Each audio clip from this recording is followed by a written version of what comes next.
চোখে দেখেন না, তবুও কোমলমতি শিশুদের শেখাচ্ছেন জীবনের পাঠ। অন্ধকার জীবনের মাঝেও যিনি ছড়িয়ে যাচ্ছেন শিক্ষার আলো, তিনি মেহেরপুরের গাংনী উপজেলার ধানখোলা সরকারি প্রাথমিক বিদ্যালয়ের সহকারী শিক্ষক ভক্তিলতা বিশ্বাস। নিজের শারীরিক প্রতিবন্ধকতাকে ভুলে শিক্ষার আলো ছড়িয়ে দিচ্ছেন তিনি। মেহেরপুর থেকে রাব্বি আহমেদের পাঠানো তথ্যচিত্রে ডেস্ক রিপোর্ট।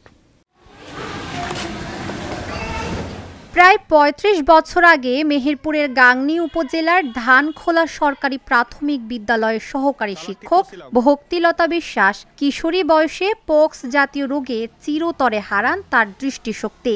নিজ চোখে আলো হারালেও জীবনের আলো নিভে যায়নি তার ভেতর। বিপর্যয়ের মুখোমুখি হয়েও হার মানেননি তিনি।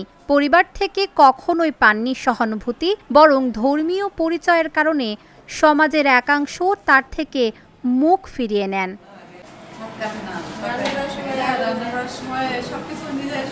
একা একাই চলেছেন, পড়েছেন, জেনেছেন আর শিখেছেন কিভাবে আলো ছড়াতে হয় অন্যের জীবনে।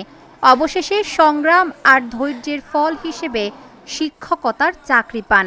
নিজের দৃষ্টিশক্তি না থাকলেও কোমলমতি শিশুদের মাঝে ছড়িয়ে যাচ্ছেন শিক্ষার আলো। প্রতিটি শিক্ষার্থীকে তিনি নিজের সন্তানের মতোই ভাবেন। পাঠদান থেকে শুরু করে শৃঙ্খলা, সবকিছুতেই আদর্শের প্রতিচ্ছবি ভক্তিলতা। সরকারিভাবে দৃষ্টি প্রতিবন্ধীদের জন্য বেল পদ্ধতির বই পাওয়া যায় না বললেই চলে। ফলে বই সংগ্রহ করতে হয় নিজের মতো করেই, যা অনেক কষ্টসাধ্য, বললেন ভক্তিলতা। সমাজসেবাগুলোদের বলে যে আপনারা বইগুলো দেবেন, কিন্তু ওরা আমাকে কয়েকবার দেওয়ার পরেও আমাকে বইগুলোর ব্যবস্থা করে দিইনি। আমাকে বিভিন্নভাবে কষ্ট করে বইগুলো সংগ্রহ করতে হচ্ছে, সেটা আমার জন্য আসলে দুঃখজনক। কারণ সরকার যেহেতু এনসিটিভির মাধ্যমে আমাদের বই ছাপানোর ব্যবস্থা করে দিচ্ছে, কিন্তু প্রতিষ্ঠানগুলোর অসচেতনতার কারণে আমরা বইগুলো পাই না। সেক্ষেত্রে আমার দাবি থাকবে যে আমাদের, শুধু আমি না, আমাদের মতো আমার মতো টিচার অনেকেই আছে,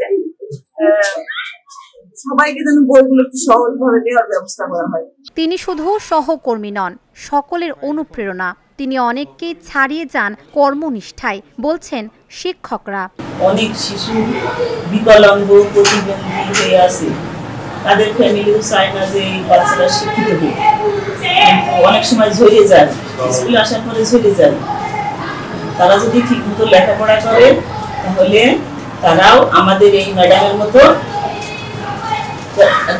কর্ম করে খেতে পারবে। যদি আমাদের অভিভাবকরা সচেতন হয় যে না, আমার সন্তানটি সে দৃষ্টি প্রতিবন্ধী হোক আর যে কোনো প্রতিবন্ধী হোক, সে যদি আমাদের তাকে বাড়ি থেকে পারিবারিকভাবে সাপোর্ট করি এবং সেখান থেকে যদি আমি তাকে সামনে এগিয়ে নিয়ে যাওয়ার চেষ্টা করি, তাহলে আমার শিশু একদিন বড় হয়ে কিছু করতে পারবে, ভবিষ্যতে প্রতিষ্ঠিত হতে পারবে।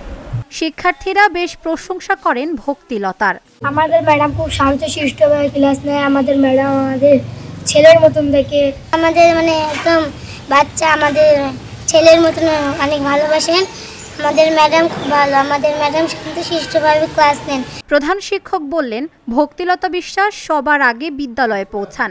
প্রতিদিন সকালে সবার আগে এসে ক্লাসে প্রস্তুত হয়ে বসে থাকেন। ভক্তিলতা এমনই একটা শিক্ষিকা যে সে প্রতিদিন সবার আগে যাওয়ার চেষ্টা করে, কখনো তার ক্লাস নিতে সে বিলম্ব করেন না, আন্তরিকের সাথে ক্লাস নেন এবং অত্যন্ত ভালোভাবে ক্লাস নিয়ে শিক্ষক সে ছাত্রছাত্রীর মাঝে শিক্ষার গুণগত মান বৃদ্ধি করে চলে যাচ্ছে।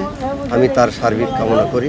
ঊর্ধ্বতন কর্তৃপক্ষের সঙ্গে আলোচনা করে তাকে প্রয়োজনীয় সহায়তা দেওয়া হবে, জানালেন এই কর্মকর্তা। দৃষ্টিপ্রতিবন্ধীদের জন্য আলাদা যে ব্রেল পদ্ধতি, বিভিন্ন পদ্ধতি আছে, তো সেটা স্পেশালি ভাবে সরকারি প্রাথমিক বিদ্যালয়ে নাই, কিন্তু তারা যে সাধারণ শিক্ষার সাথে স্পেশাল তাদেরকে ওই কায়দায় নিয়ে যাওয়ার জন্য চেষ্টা করছে। এই সংবাদ জানার পরে আমরা আমাদের ঊর্ধ্বতন কর্তৃপক্ষের সাথে আলাদা স্পেশাল নিড, বিশেষ চাহিদা সম্পন্ন যেটা বলা হয়, সে তাদের জন্য স্পেশাল আরও কিছু করা যায় কিনা সেই মতামত পরামর্শ আমরা ঊর্ধ্বতনের কাছে লিখিত আকারে পাই। ভক্তিলতার মতো মানুষগুলো যদি পর্যাপ্ত সহযোগিতা পান, তবে দেশের সম্পদে পরিণত হবেন, এমনটাই মনে করেন স্থানীয়রা। Dhaka journal, news desk.